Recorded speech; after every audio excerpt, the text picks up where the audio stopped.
In this topic, we discuss about the relation between angular velocity and linear velocity. So, angular speed gives the rate at which the central angle swept out by the objects changes as the object moves around the circle, and it is thus measured in the radian per unit time, while the linear speed is measured in the distance unit per unit time. Now let's see its derivation. Now consider a particle performing circular motion with radius r in anti-clockwise direction.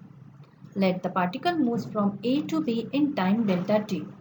Here, A represents the initial position of the particle and B represents the final position of the particle.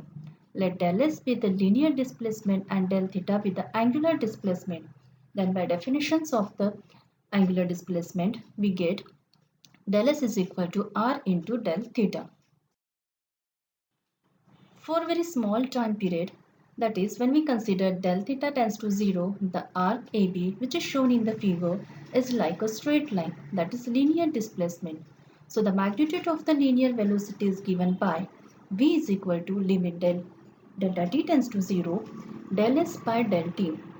That del S by del t means linear displacement divided by time. But we know that this del S is r into del theta that we put in the equation, and here r is the radius of the circle, so it is the constant. So in bracket we write it as limit del t tends to 0 del theta by del t.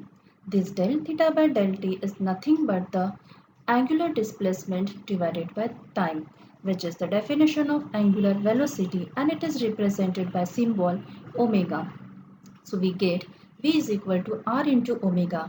Here we represent linear velocity, I represent radius, while omega means angular velocity.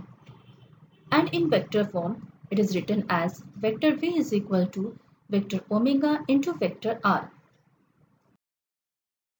Now let's come to the conclusion. So finally we get the formula linear speed is equal to radius into angular speed. So that is the relation between linear speed with angular speed. So the angular velocity is the perpendicular to the plane of the motion. Its direction is given by the right hand rule, where the vector v, vector omega, vector r are mutually perpendicular and are related by the equation vector v is equal to vector omega into vector r.